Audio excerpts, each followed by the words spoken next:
and welcome to As It Comes, live from a musician's point of view. I'm Davina, I'm a freelance cellist based in London, and if you want to do something that is depressing, enlightening, and relieving all at once, look at your last year's diary. The flat that we moved into shortly before lockdown is still in a state of calamity, although less now than in March, now that we've had a bit of time to get things sorted. But now and again I find myself having to search through boxes for something that I need that I don't have a place for yet. While I was doing this, I came across my 2019 diary and decided to have a look at what I was doing last year in June, which is traditionally a busy time of year. Here's a little snippet of a week. Monday, teaching at a school from 12:40 till 4. Tuesday, training day at BBC Broadcasting House from 10 till 5. Met up with friends later for dinner, drinks and ice cream. Wednesday, teaching day. Taught in the morning at one school until 2:30, then drove to another school in the afternoon to teach at 4:30 till 7. Thursday, a morning off. What? But not for long. Orchestra rehearsal 2 till 6 with a show in the evening. Friday, more teaching for 2 hours in Richmond. Irrelevant for most of you, but all you need to know is that is very far from where I live. Hoofed it back to town. Orchestra rehearsal 3 till 6 with another show in the evening. Drinks afterwards, obviously. Saturday, drove out to East London to interview Maddie Ridd, who features in episode 2 and 3 of this podcast. Got lost outside her flat. Got a parking ticket for chatting too long. Drove back home for a bit and then a quartet gig from 6:30 till 9:30 in Hyde Park. Sunday, drove down to Sussex for a 2 p.m. rehearsal and a 5:30 p.m. opera gala show. Home late. But it looks like I had the following day off, the Monday off, which was a bonus. And apart from going to sleep in the same bed every night, Mark and I had 0 evenings together that week. How sad. I probably saw more of my colleagues and students than him, and I wasn't even out of town. Fast forward to the same week in 2020, and you can probably guess how this is going to go. Monday, nothing. Although according to photos on my phone, we ate homemade pizza for dinner.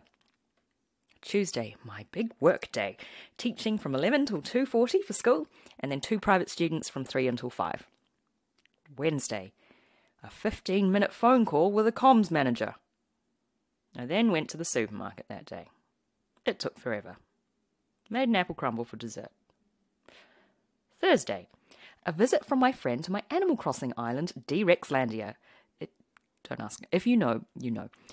Friday, according to photos on my phone, I made a salad of kale, courgettes / zucchini, and courgette flowers for lunch. And a mixed berry crumble for dessert. But, one thing in my diary, Zoom chat with Jennifer Pike at noon. Saturday and Sunday have 0 entries in the diary, but I recall going to Crystal Palace Park to have a socially distant picnic with friends, tending to my vegetables in the garden, and drinking some fine beers, as well as probably eating some crumble. It's an interesting exercise, and not all bad news, as I suspected it would be. There are definitely positives to lockdown. For example, I'm eating more crumbles, clearly. I see my husband every day, and I've carved out more time to stay in touch with friends. I work 1 day out of 7, as opposed to 7 of 7. I don't have to travel out to Richmond, and there's virtually no chance of me getting a parking ticket anymore because I don't go anywhere. Also, I grow vegetables and flowers, and in doing so, I'm introducing more bees, ladybugs, and butterflies into the garden, so I am doing a service to the planet. You're welcome. I hope you're all continuing to do okay, and it can seem like a hollow gesture, my disembodied voice saying this, but it is good to focus on the positives once in a while. I mean, you can always ignore me if that message has come to you at a difficult time. I totally understand. Anyway, I mentioned before I had one appointment on a Friday afternoon. My guest this episode is the wonderful violinist Jennifer Pike. In normal times, she performs all over the world as a soloist and works as a recording artist. In Corona times, she hangs out in her flat, so she had a chat with me on Zoom. How times change. We talk about what she's been up to during the lockdown, as well as her new recording of the Lark Ascending coming out end of July. I've not thought so much about that piece before, so it was very interesting to hear her insight on the piece. We start off chatting about how we first met each other at a mutual friend's party in early March. Remember March? Remember parties? Here's my chat with Jen.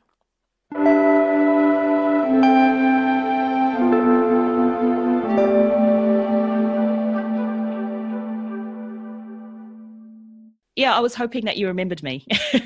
I do remember you. I do. I'm sad. Actually, that was possibly one of the last parties before lockdown for me anyway, that one. So I do remember you very well. Oh, thank you. So I'll start off first of all, just with a bit of a welcome spiel, but welcome to the podcast, Jennifer Pike, and thank you so much for joining me. Thank you. And we were talking just before about how we met for the first time not that long ago, although it feels like about 5 billion years ago, even though it was only in early March at a mutual friend's birthday party. Shout out to Sarah. One thing I do remember actually when we met was because it was, the beginning of all the coronavirus thing and everyone was so concerned about shaking hands and stuff. I remember you pressed your palms together and you bowed and you said, Namaste. I do remember that. Yes. I know. I've just seen it on Twitter, somebody saying maybe that's a good way of going about it. And I thought, actually, that is a really good way. But your expression was of what on earth is this crazy woman doing? I'm so sorry. I just thought, wow, you're very spiritual. And I like that because I like yoga and, the light in me honors the light in you and all that. But it was just the circumstances. I just wasn't expecting it. But then later you were like, of course, we can't shake hands. And then it was the foot thing, wasn't it? I think we finished on the, what do they call it? Where you just tap somebody else's shoe? I think we did you just kind of kick each other, right? The Wuhan kick. Or was it the elbow thing? I don't know anymore. Not seeing any person anymore, so it doesn't really matter. But since that birthday party, gosh, like how times have changed. So along with everyone else in the world, we are coping with the sudden change of pace. And my question to you is, how have you been coping with the sudden change of pace imposed by lockdown, having been maintaining a busy schedule of performing and recording for basically your entire adult life? It's been quite a change, I've got to admit. Yeah, suddenly concerts cancelled, like so many musicians, just nothing. And that was quite a shock to come to terms with. You think, my goodness, not having a job after so long. Yeah, 20 years, nearly 20 years now. I took it easy, actually. I didn't really continue. I put the violin down for I think about a week or two, and just listening to what was happening. And also you feel like from a personal point of view, the violin is such a strong part of who I am that I found, with all the confusing things going on, I found it hard to pick up the violin and make a sound, because I was afraid of what sounds would come out. Sounds a bit ridiculous, but I think everybody was suffering so much with all the fast changing news and fast pace that had suddenly slowed, that it took me a while to catch up and feel able to just start practicing. So that's what happened in the first few weeks, and then I was quite relieved to have some time to cook and do things you never get the chance to do. Yeah, because I imagine, just looking at all your concert engagements, it's not only a busy schedule here in the UK, but all around the world as well. So what does it feel like to all of a sudden just be confined to one specific location? Yeah, that's been hard. The last 3 months, I think I've just stuck to a 1 mile radius. And I've also been isolating in my cellar for that time as well, and just said, hi to the neighbour from bar. So it's been really bizarre because my friends and family don't live anywhere near me. So it's been a challenge. I like having my own time. I like solitude. And I think every musician that travels, or especially as a soloist, you're often by yourself a lot. And yeah, this was extreme. I like it, but this was a bit different. But I think I'm seeing a change, which I think is positive, and just getting stronger from these experiences. And I'm sure lots of people are trying to find the positive and do something to change themselves in this time. Yeah, it's definitely a time where people are reassessing what their priorities are and how going ahead, not just with music, but there seems to be this seismic social shift in so many things. Currently, a lot of people are thinking about this Black Lives Matter movement and everything, and reassessing how can we create a better world going back in post COVID-19 times. But for you, how have you been reassessing your life and in your music making and in your life during this time of solitude? Well, I mean, I've been trying to keep up with what's going on and changes in the, such seismic shifts in attitude and what's happening. And I've enjoyed that. I felt that I think I've become more passionate and enthusiastic about, just even politically, because I think we had to tune in. Everybody had to tune in to what was going on. It sort of changed, even, it's reached everyone. Even the political landscape has actually forced people to engage, even if they don't want to. And so I think I think lots of people have, very strong opinions about these happenings, and it's not exactly been easy for us in Britain with lots of conflicting messages. So I've enjoyed trying to navigate those difficulties and then find something to express in my music. And I've realized how important music has been to escape actually from getting too overwhelmed by all of these things happening. And I just feel like my perceptions, I can't speak after 3 months in isolation. Oh, don't worry, join the club. Yeah, my perception of music has changed as well, and realizing how important that is and how grateful I am. Yeah. In what way specifically? I think it's probably in many ways, but I'd start with just the simple, technical exercises. It allows you to switch off a lot, because it takes you have to be very focused in your practice. You have to concentrate on these very, very specific things, and that takes your mind off anything. You just have to be focusing. And the same goes for memorizing a piece. You need really all your focus for that. And the ritual element of doing something day after day in a routine, I think, because this lack of routine has been very hard, I think, for many people. Yeah, and me included. I found that quite suddenly, grateful for a few teachers in the past saying, teaching me discipline, and looking back and thinking, actually, yeah, there was something in there. Yeah, and no one could predict this, but it's come in handy. One other thing, sorry, I'm going to waffle on for ages, would also just be what it means to make a sound, and how emotionally satisfying that is. Just to get lost in Bach or a piece that you never played before. That's really, it's been a lifeline. I think it shows that music is important from a mental health perspective in difficult times for many people, and also I found it very, very useful. How do you structure your days in this weird time? Well, I've learnt I've got better. I've always had to be quite disciplined with a routine, with learning repertoire and travel and trying to squeeze in practice whenever possible.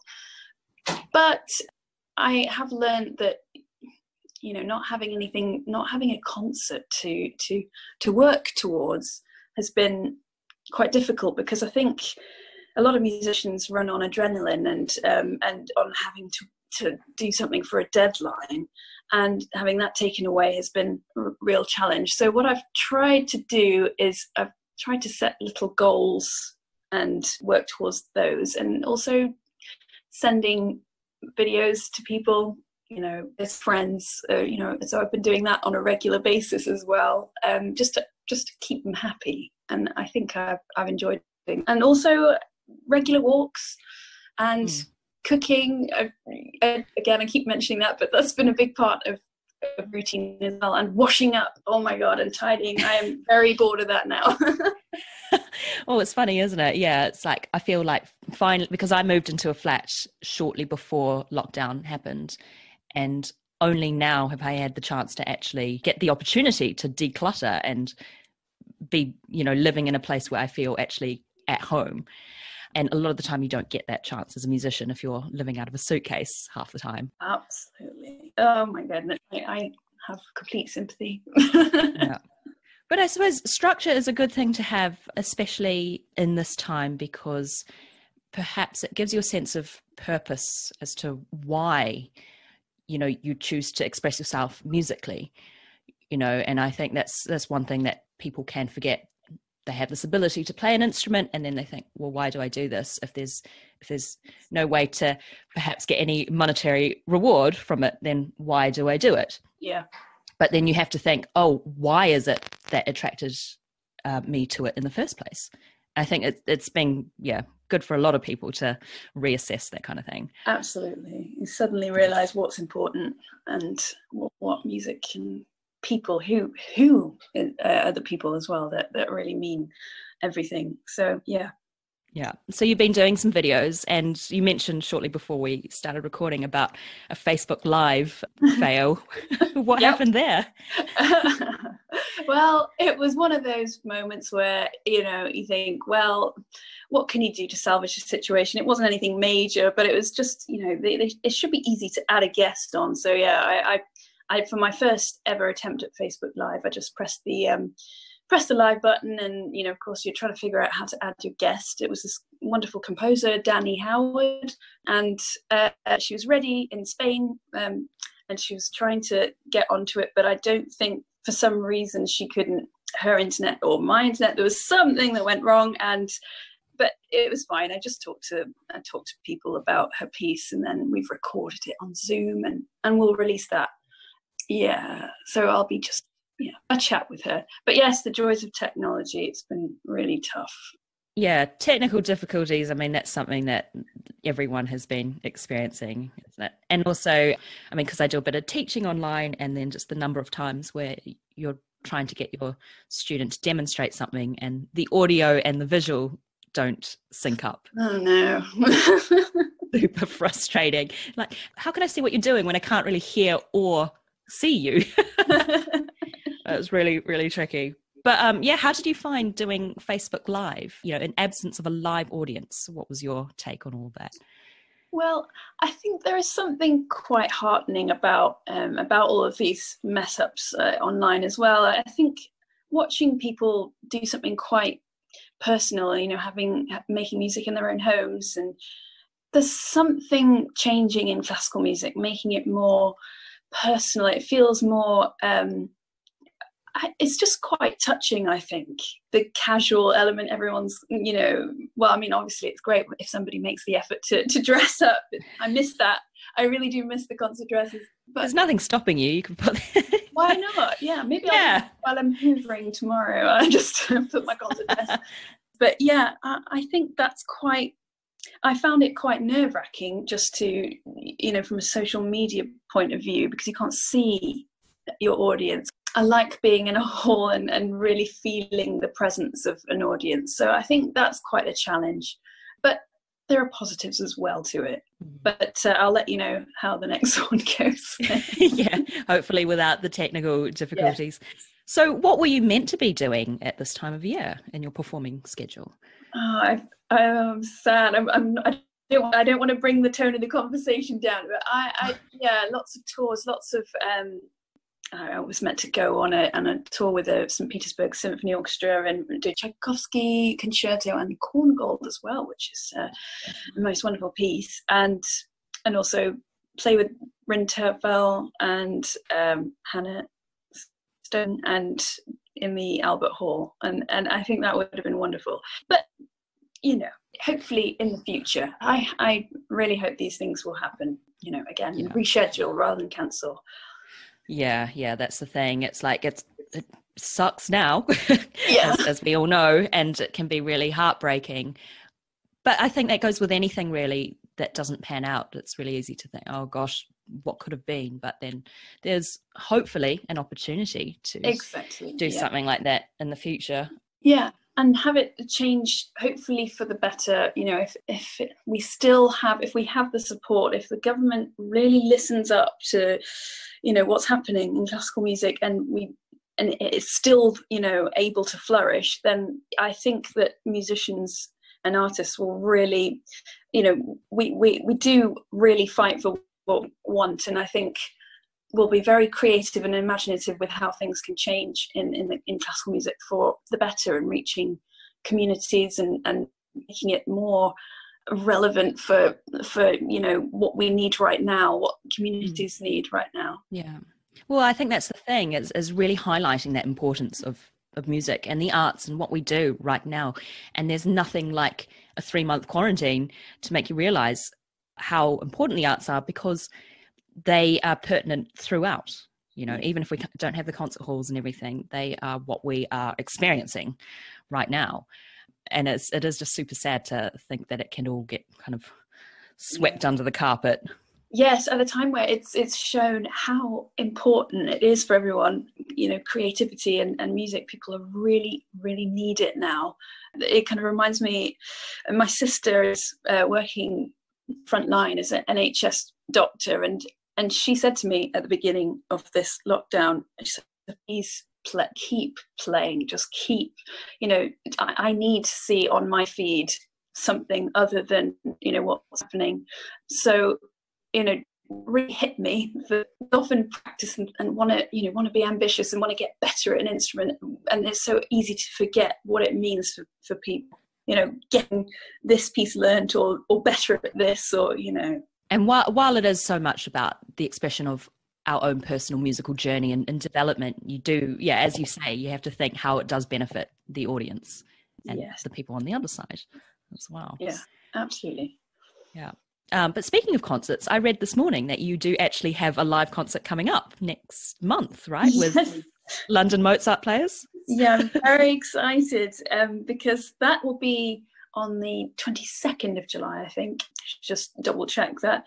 But the first rehearsal will be on Sunday, and that'll just be with a few members of the orchestra, just to get a sense of how it's going to go. So your first rehearsal is pretty much a whole month before the actual concert?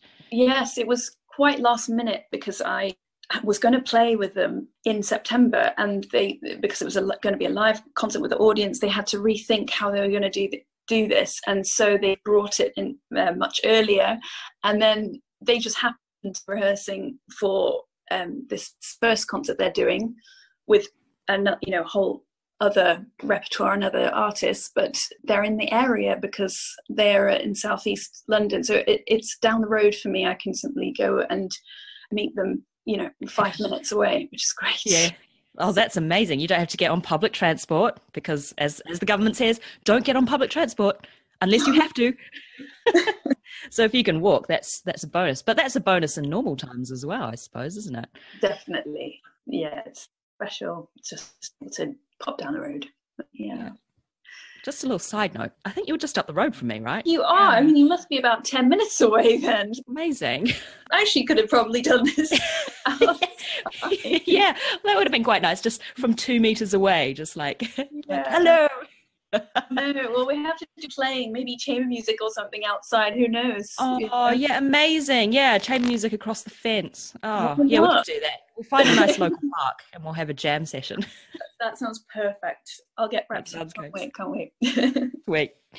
So you have a new recording coming out with violin sonatas by Elgar and Vaughan Williams, including the original version of the Lark Ascending.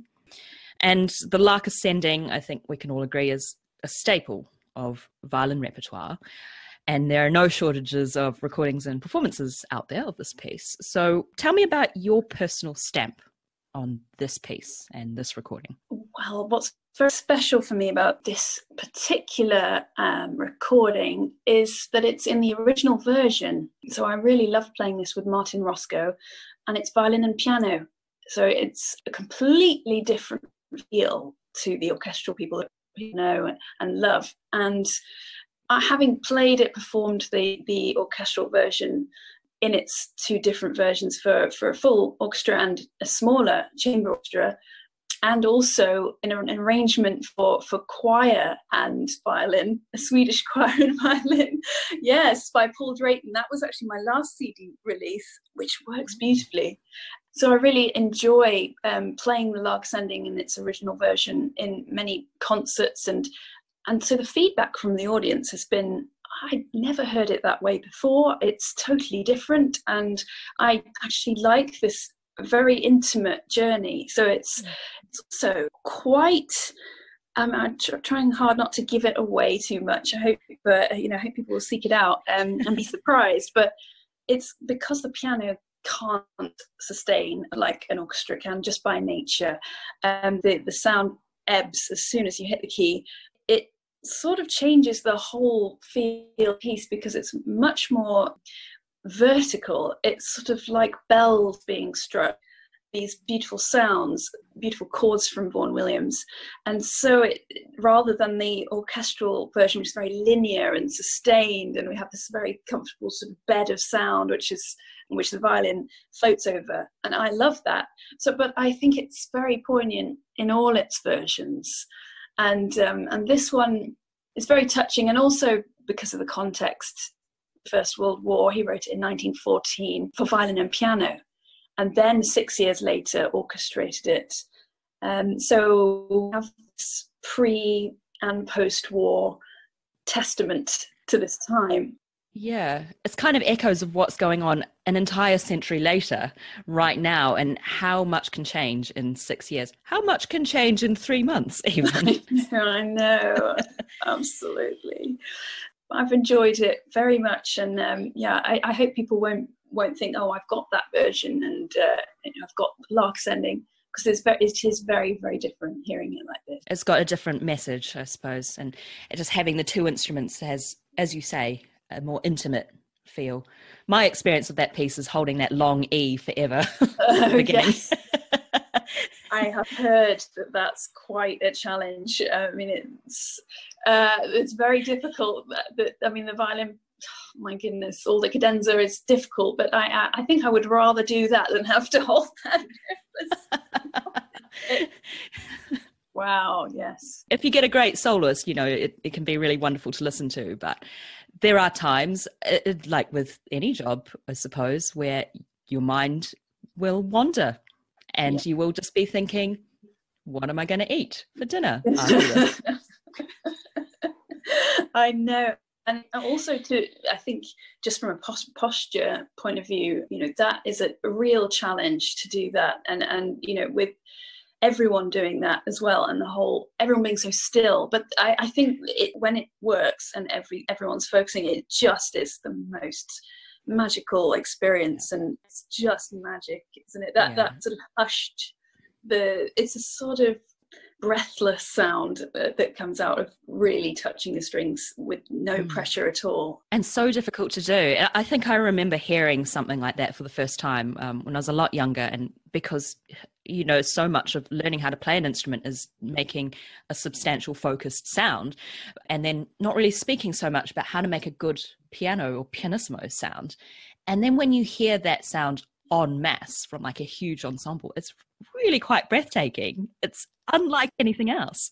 Yeah, I completely agree. It's magical when that happens, and you can just feel the audience sort of just be completely enthralled by that sound. And I feel privileged when the first few bars of that, when that is all you hear.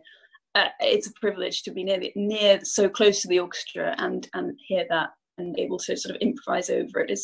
It's a most incredibly, it's just a unique piece. No other piece is like that. Yeah.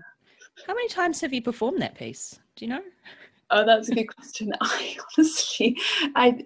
completely lost count. It must be the piece I've performed most with orchestra, I think. In a way, the hard thing about doing that is because it's such a powerful piece with such a powerful message. It's hard to do it again and again. So I haven't played it, I haven't toured it a lot purposefully, because I don't want to have to churn something. I feel like I'm not present, churning something out that's the same as before. I think it's important to really be completely present when you're performing that piece. So, but also what I love about it is that it gives you a freedom. The score gives you that ability to improvise, even though every note is written meticulously. It's got no bar lines, and it's written senza misura, so no time, and so you feel like you really can't play it the same way as the night before, even if you tried. Yeah, it's like just a painter with brushstrokes. You just have this tool to express yourself upon this canvas of the long notes. Yes. And you just and you just do what you like each night. Yes, yeah. There's not many pieces that are so popular actually give you that freedom. And are really original. That's 9/14. We're kind of used to that now, contemporary composers doing that. But that's incredibly original, and it's easy to forget that because it's so popular. You think, it must somehow be compromising something musically if it's that popular. It's easy to think that, and actually that's absolutely wrong. And so it's something I learned when I was asked to do it for the first time. I simply didn't want to do it. I was like, I'm not going to do anything popular, in my sort of naive way. And then, I fell in love with the piece quickly after starting to learn it. Yeah. One of those pieces that probably the closer you look, the more you get out of it, right? Definitely. Yeah.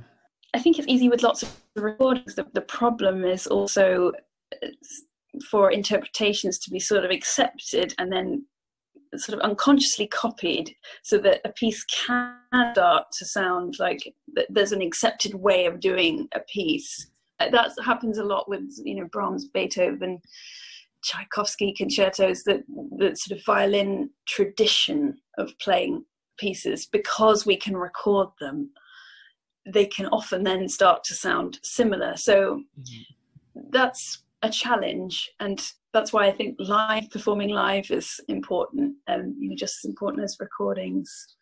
Yeah, it's because there's that ephemerality of it. It's temporary and very much focused on in the moment.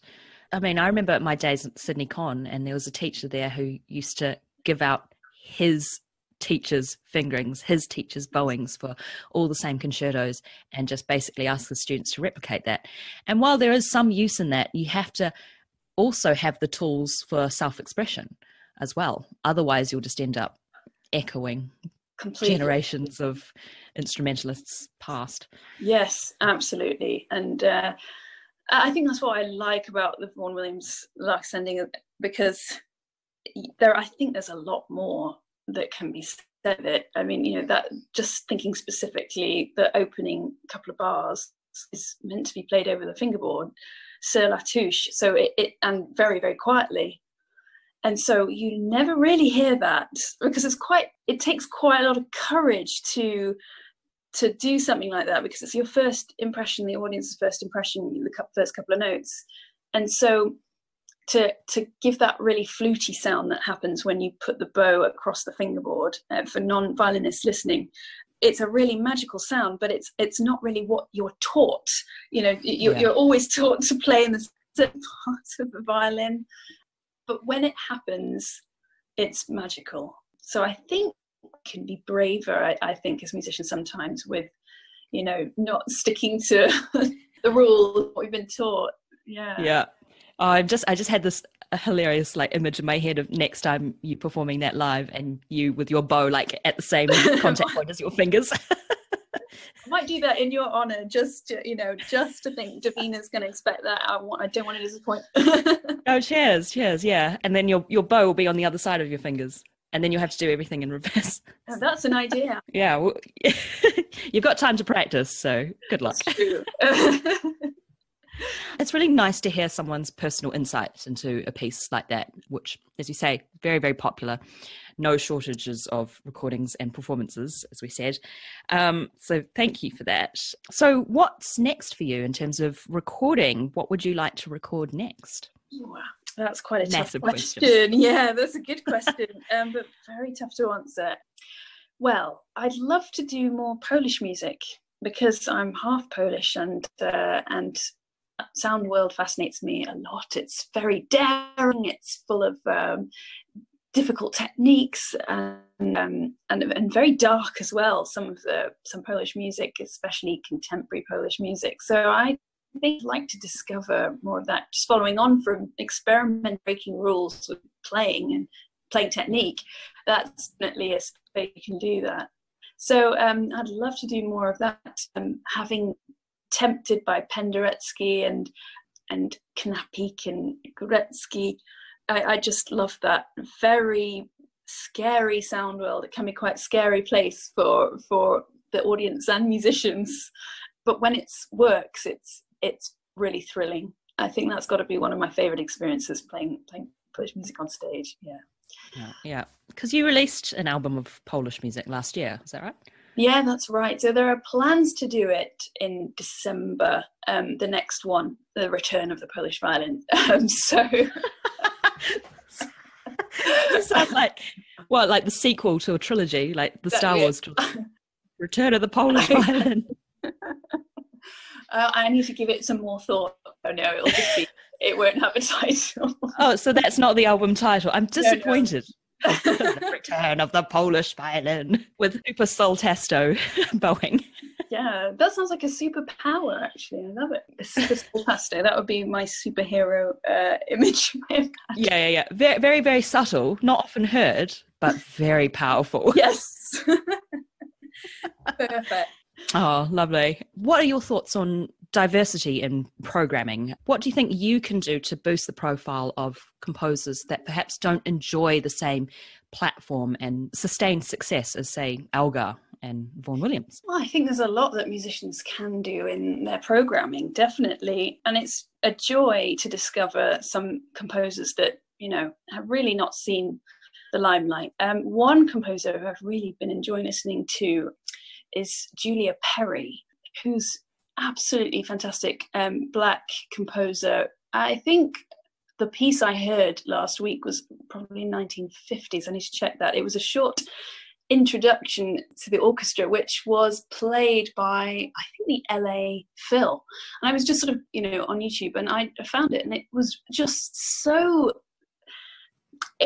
poignant, because there was so much.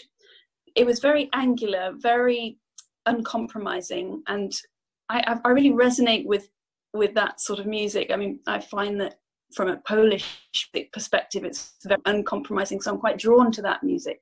So Julia Perry, I need to find out if she's written any, pieces of solo violin or sonatas.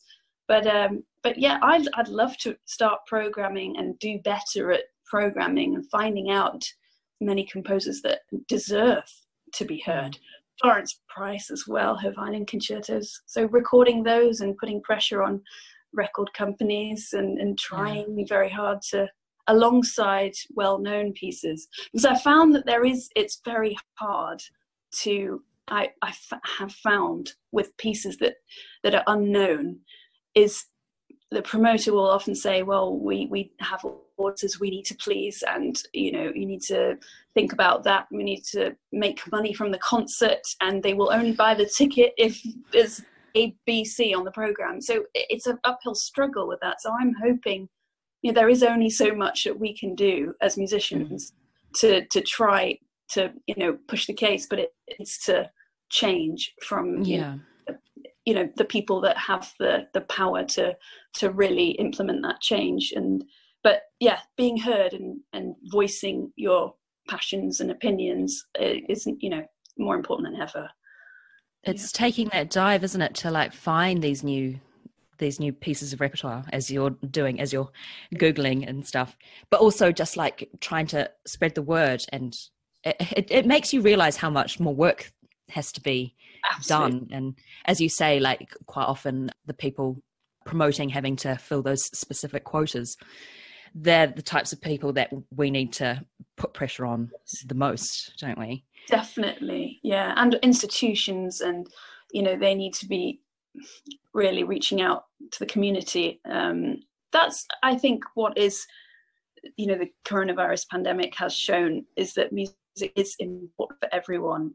And classical music is vital, from a healing perspective, and to enrich all our lives and bring us together, and making it possible for people that wouldn't have the chance to hear it. But it's so complicated because it's interwoven with the problems in our society. So we've got to do our best, but people have to do better that have the ability to do that. Yeah, it's those people that need to really get things going, I think. People in power.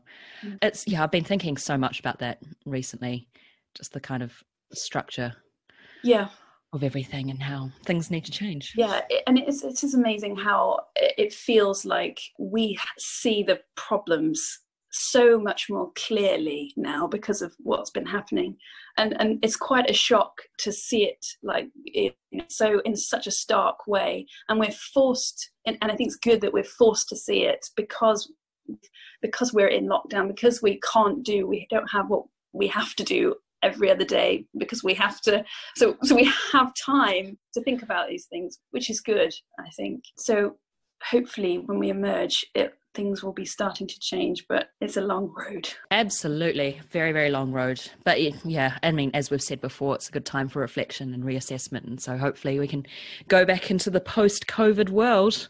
Definitely. Better informed than Yes. before and ready for a change. It's nice talking with you about it. It's really hard to be by yourself and bottle all of these thoughts and these shifts and size shifts.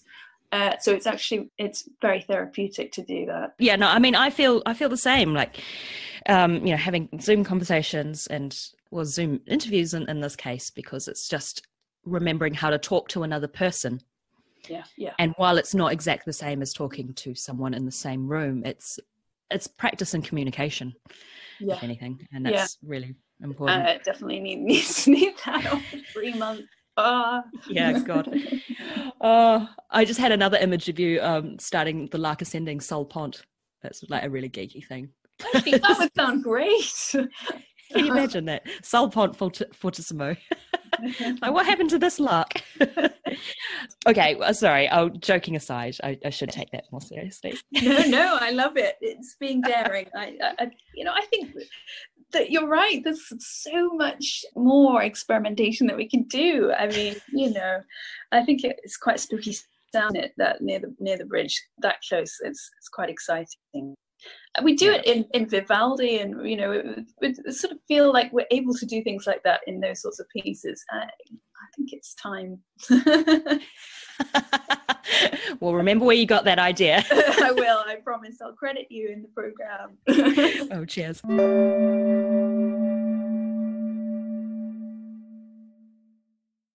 I have a segment at the end of each of my podcast episodes called the Wildcard question round.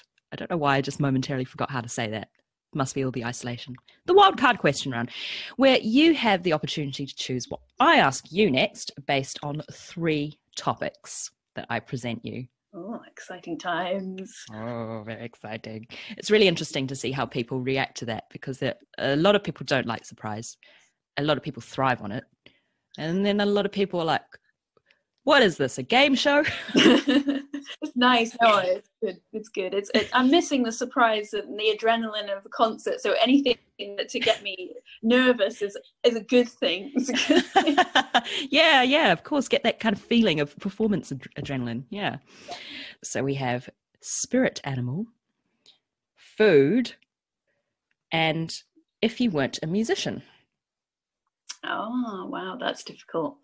The safe option would be if I went a musician. Is that one safe? Oh, wow. That's an interesting insight. Well, I was tempted by the spiritual animal. I might have to think on that one and let you know later, but it's too hard. It's too hard to think on the spot, but I do know for sure if I wasn't a musician, so I'll pick that one.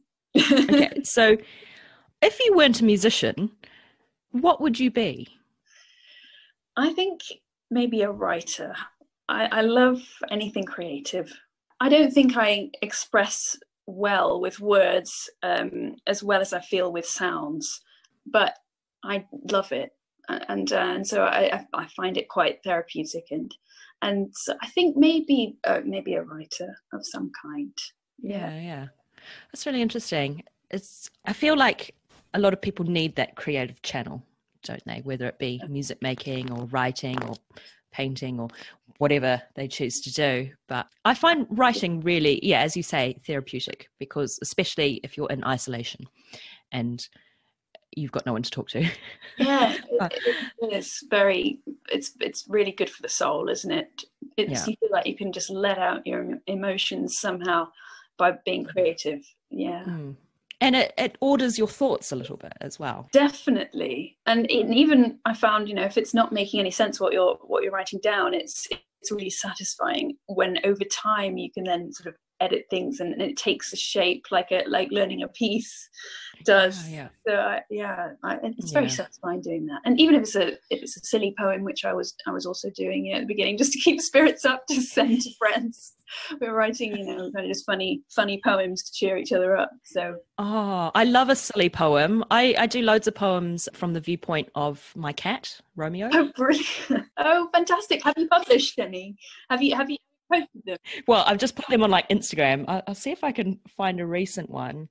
Just because, as you say, just to keep the spirits up, it's just quite nice to do something a bit silly sometimes. Definitely. I lie here warily on the couch with a look of great despair. Soon you'll find you mustn't slouch, or I will eat your hair. I mean, it just like stupid things like that. But I like to think that my cat's got a voice, and he doesn't express it in the same way as we do. So I just kind of force that on him through the medium of poetry. He's a star, Instagram star. Well, I have to follow that. I'll be on Instagram when we finish just to check. Yeah. I was doing that on a walk. I just thought, right, how can I sort of feel positive in the early stages, and just being silly as well, as emotions are quite intense, and I'm quite intense at times, and I think it's easy to forget about the light side, and that's really good for the soul too. Mm-hmm. Yeah, just to have a bit of a laugh sometimes. One thing I wanted to just expand on in terms of writing, sometimes I find the hardest thing is just to put something on the page, don't you think? Yeah, starting. It's hard. Yeah, and it's a little bit like practice sometimes. I don't know how you feel, because you're probably very disciplined and very structured with the way that you practice, but not always. No, really? Not always. It varies. Well, you sort of have good days and bad days, don't you? It's just how it is at the moment. But it's quite nice to try to take the pressure off when you have those days when you feel like you can't put something on the page, or you don't feel able to play. And having a break and stepping away is sometimes good, which I think, at the beginning of the lockdown, that was my response. I feel like I had that feeling, like I had a blank page. I just didn't feel like I wanted to say anything. So, but then it changes, and then you learn, you grow. Yeah, exactly. You go off, have some life experiences, and then come back to the page or come back to your instrument, and then you have something to say. Yeah, absolutely. Yeah, that's heartening. I can't wait to read that. I'm quite excited actually now. I want to read what your cat thinks of the whole thing. Definitely. Oh gosh, I mean, he's very self-centered. I don't think he really has that many thoughts about coronavirus, apart from how it affects him in his everyday life. So it means that we are at home a lot more than before. He does not have solitude because we're always bothering him. Yeah, I was kind of sorry to stop you there, but I am interested. I've never owned a cat, but is he or she very surprised that you're spending a lot of time at home? I think he was. Yeah, I think he was at the beginning because so my husband, he's a freelance musician as well, and so we're often out and about all hours of the day, and then you get a very, very warm welcome when you come home, and it's that feeling of, oh, where were you? Oh, I must cover you in my scent again by rubbing my fur all over your face and all over your legs and leaving my fur everywhere. And now, because we're home all the time, we're a lot more aware of his daily routine, which is to sleep most of the day. And because when we see him sleeping, we quite like to poke him and just bother him because he just looks so nice and cuddly. He doesn't like that. So, and I think he does express his rage in the form of kicking, biting, and scratching. And there have been a few more incidences of those frank discussions of ideas. Yeah. Oh wow, he sounds like a great. Well, he'd be perfect musician. He'd be perfect. It's very expressive. Definitely wears his heart on his sleeve, his theoretical sleeve. That's fantastic. Oh, well, thank you for that answer. It's always really interesting to hear what people would do if they weren't musicians. And there's always some kind of parallel between music making and non-music making. Definitely. Yes. And now and your last question about the soul animal, spirit animal. Maybe it would be a cat. Maybe it would be a cat. Oh, I would love to be a cat. I'd be very good at being a cat. Do you think you'd be a cat as well? Yeah, I'm thinking, the more I think about it, absolutely. I think it's the expressivity and the state and the presence. They have presence, don't they, cats? Yeah, they really do. I think when you go on stage, you have to sort of know a little bit of that. So maybe if you in the next life, I'll be seeing you as a cat. That sounds lovely. The Return of the Polish Violin Cat. That's the name of your next album. Brilliant. Thank you so much for joining me on the podcast today. It's been an absolute joy just to chat to you, even though you're just up the road. It's brilliant. We should do this in person sometime. Definitely. Can you tell us about where people can find out more about you and your upcoming album? Yes. Well, my Facebook page and Instagram and website will all have the information on there. And once I've worked out Facebook Live and all of the joys of social media, I'll be more active on there. Trying to be more active on there, I think, since we don't have a lot of choice at the moment. But yes, so it will all be there. Oh, that sounds great. Well, thank you so much for joining me today. Thanks very much for talking to me. It's been great fun, Davina.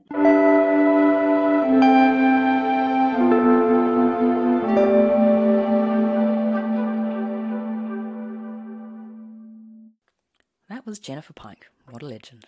As mentioned, she's got a recording of the Lark Ascending in its original version coming out in late July, alongside sonatas by Alga and Rafe V. Dubs. Vaughan Williams. Here's this week's Music College Didn't Prepare Me segment.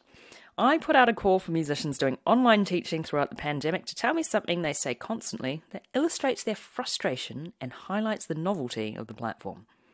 The response was so overwhelming that I might need to split it up over a few episodes. Some people I approached, I think, were looking for an opportunity to vent and offload, which is great. I'm glad we can get this all out in the open. So here are some quotes relating to online teaching in general that might sound familiar. And I'm taking a bit of artistic liberty here as to how I think they would sound. Why have you turned your camera off? No, wait, where have you gone? Come back. I can't hear you. Please come out from under the couch. Have you muted yourself again? Alright, don't pretend you're frozen. I know you're not. You're not in shot. Can you step back into the picture, please? No, I can't see your head. No, I can only see the ceiling now. Where are you going? How long does it take to get a pencil? Why don't you have one on your stand already? Okay, can you move the camera? I can't see your hands. Might be your device, but did you do any dynamics that time? You can't blame that bit on Zoom. Could you play that once more? Because it all got a bit share halfway through. Sorry, talk louder. Talk louder. Okay, you've got to talk into the microphone for me to hear you. Yes, Golden Gate Bridge is a very nice background, but I can't see your keyboard.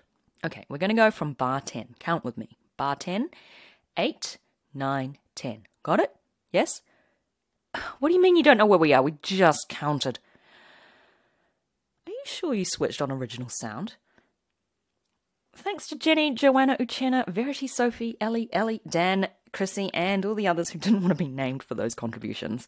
And that's not even all the ones I received, so there will be more in future episodes. And if you have an experience that Music College didn't prepare you for, or you want to vent about your frustrations with online teaching, perhaps pertaining to a specific instrument, we've got a whole lot relating to strings and piano, or maybe you want to sing its praises, email me at asitcomespodcast@gmail.com. That's it for today. Special thanks to Ros Nagy for my logo and Daniel Elms for my jingle. Symphonic-sized thanks to Jennifer Pike for being my guest for this episode. And also huge thanks to Tessa at Premier Classical. And as always, thank you for listening. Now more than ever, it's so important to communicate and keep in touch, and it's kind of easier these days as we're forced to use email and social media and the like. So do get in touch. It'd be great to hear from you. You can email me at asitcomespodcast@gmail.com or message me on my website, asitcomes.com. I have no idea what will happen if anyone actually did that, so maybe you should try it and we'll find out. Like and follow the podcast on Facebook and Instagram at asitcomespod. Remember to rate, review and subscribe on Apple Podcasts or wherever you get your podcasts and spread the word. Thanks to those who've continued to do so. Chat to you soon. Namaste.